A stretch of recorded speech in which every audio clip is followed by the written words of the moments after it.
Oh, you can't make this stuff up. We got to look at this article. This article is entitled, here it is. Ready? Ready?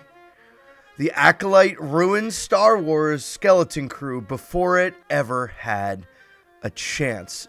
This article is making waves because so many people at the end of 2024 into 2025 have been bragging about the numbers that Acolyte have put out. We're going to talk about that as well. But okay, this is from Forbes. Eric Kane's writing this. Let's take a look because there's some really interesting things in this article that we need to talk about. So, hey, as we're getting started, hit that like button. If you are new here, welcome to the Force Fandom. This is a channel for regular fans who love Star Wars. My name is Jeremy. Okay, now enough of that. Back to the article.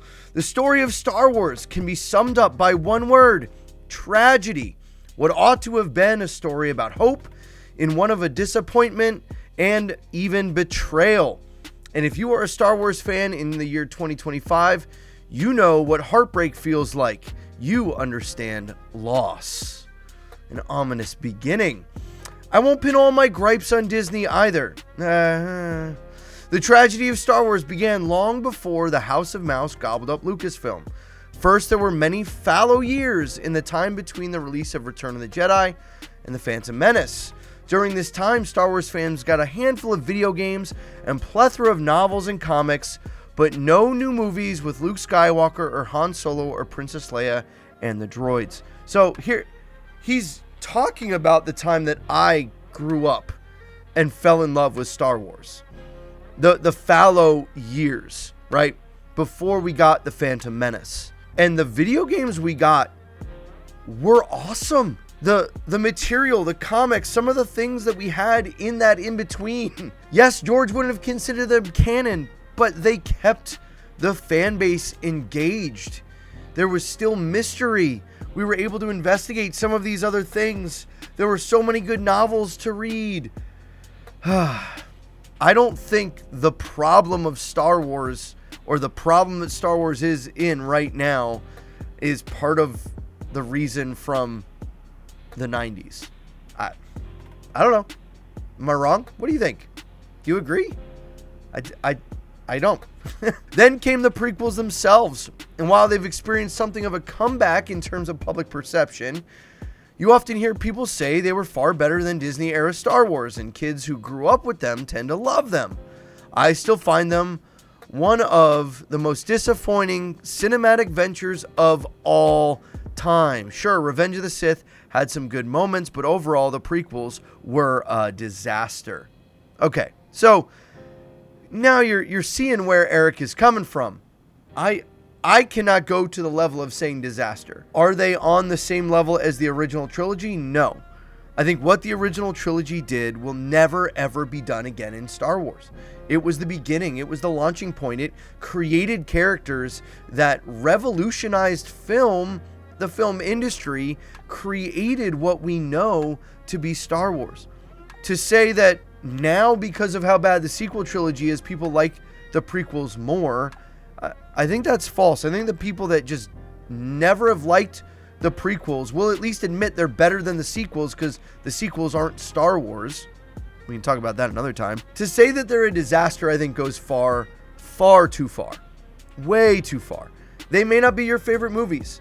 And again, I grew up with the prequels, so yes, I might have a bias here, but in regards to just looking at them as George Lucas's vision, they fit Star Wars. They may not be narratively perfect films, they're not. And if you want to see my breakdown of The Phantom Menace and the roller coaster of emotions that kind of my life and trajectory of that film has taken and where I stand today, you can click. I'll put that down in the description below. But let's continue. Perhaps worst of all, worse than anything Disney has done, are the George Lucas edits to the original trilogy. Here we might actually start to have an agreement, because I'm not a huge fan of what George has done. I think he got a little too edit happy and wanting to make his original vision. And once you've put something out there as the film to say, oh, here's what I really wanted to do, it's just The whole scene with Han and Greedo and, oh, McClunky.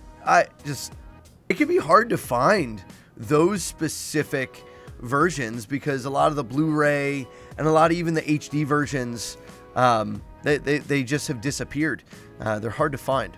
But if you have some, keep them. Don't sell them. I won't list all the failures Disney Star Wars era, but they are manifold. Yes, they are. The fact that an overarching story for the sequel trilogy wasn't planned out from the beginning, leading to the jumbled mess we got in the end, still beggars belief. Wait. Beggars belief? Okay. Is that the saying? Have I been saying this wrong my whole life? I'm not completely crazy. Okay. This is what I always thought it was. Begs belief is an idiom that's something unbelievable or not worthy of belief. Beggar's belief is an idiom that sometimes, but again, chiefly British. So, beggar belief is British. Is Google right? Help me in the comments. I don't know. I've never heard that before. But the Disney Plus offerings have been uneven at best, with bright spots in the first 2 seasons of Mandalorian, I would agree, and a true masterpiece in Andor. Okay, Eric, we agree on that. But not much else to show for it. Okay, we agree. The Book of Boba Fett and the Obi-Wan were both utter disasters. Ahsoka had its moments, but fell short of Star Wars Rebels. And then there was the nail in the proverbial coffin, The Acolyte, a show so far removed from what the vast majority of Star Wars fans actually want from this IP that it was canceled just after 1 season, despite being the second most watched show on Disney Plus in 2024. And that's the line. That's the line people have been coming back to. The second most watched show. Guys, I'm going to break this down. I have a video coming out soon. If you want to see me break this down, get nerdy with all the statistics, and bring up some content creators who are parroting this line as if it's something, make sure you hit subscribe for that. Hit the button right there. It'll bloop up. Yeah, there you go. Good. That'll be coming out soon. But I want to get this video out first. Regards to The Acolyte being the second most watched show on Disney Plus in 2024, I don't know what statistics are being used because it's false. It's not even true. It's not even true. Bluey is number 1. Always, Bluey is number 1 on Disney Plus. So, I think the only way that this statistic even bears out when it's talking about like new releases in 2024, things that were released. But even then, it doesn't make sense. The math ain't mathin', but that's on a different video. We'll talk about that. So itself fell short of just about every other Star Wars streaming series while costing more than almost all of them. Only Skeleton Crew is less. And Skeleton Crew is less because of Acolyte. It just is. The Acolyte was a genuinely bad TV show. Now here, listen to this. All the flashy lightsaber duels couldn't make up for its rushed character development. Check. Wooden dialogue and clunky script. Check and check. The few things the show got right were wildly outweighed by its myriad of missteps. 100% agree. 100% agree. And it made the things that might have even been intriguing, interesting, or done well be completely outshined by the massive, ridiculous, horrible writing. It was all about Leslie Headland. Every single piece of that show is Leslie Headland on the screen. That's why she stepped away from TV and now only doing Broadway, because she put herself out there and made her show for her, and no one liked it. This was in some ways the final straw for many Star Wars fans, but even setting aside the hardcore fans who actually gave up on the IP after The Acolyte, I disagree. Hardcore fans gave up on the show on Star Wars after Rian Johnson. I would be worried if everybody across the board was like, yeah, that was a good movie. It's much more exciting to me when you get, a group of people who are like coming up to you and really, really excited about it. And then there are other people who walk out literally saying that was the worst movie I've ever seen. Having those two extremes to me is the mark of the type of movie that I want to make. And then from then on, it's just been a steady hemorrhaging of fans.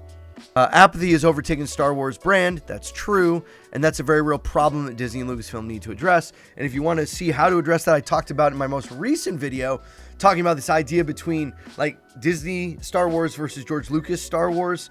And I think the only way forward, there's a bit of a paradox there. But hey, again, description for that. The effect of this apathy can be seen in the dismal viewership numbers for Star Wars Skeleton Crew, a show that might never have reached the same numbers as Obi-Wan or The Mandalorian for a number of reasons, including the fact that it was geared more towards kids and it doesn't feature any well-known character like Obi-Wan Kenobi or Ahsoka. Then again, neither did Mandalorian at first. The real problem for Skeleton Crew is that apathy has replaced hype. Had this show come out after Mandalorian, when the hype was through the roof, still, I suspect it would have done it very well. But following the footsteps of the Acolyte was a death sentence for the Jude Law-led series. This is a real shame because I genuinely enjoyed Skeleton Crew. It wasn't perfect. It didn't quite pull off the whole Goonies in space thing, but it was a fun action adventure with some great characters, plenty of fun episodes filled with pirates, vagabonds, and an interesting mystery, and it felt like Star Wars. This, again, I agree with 100%. All of those things. And the thing that made me so surprised about Skeleton Crew more than any of that was the acting of the kids was phenomenal. It was good, especially when you compare it just to the acting of some people in Acolyte. I mean, these kid actors were better than most everyone in Acolyte. It is wild. I think that a lot of that has to do with the way that people are directed. If you have good directors that can really show and teach and point and lead actors into good scenes. I mean, this is why directors are important. And when showrunners direct and do whatever they want, oh boy. This is the chief problem facing Star Wars now, and Disney should probably do some real soul searching before moving ahead with any new projects. The Star Wars fandom is in disarray, and it's unclear how the damage to this IP can ever be repaired. I have an idea.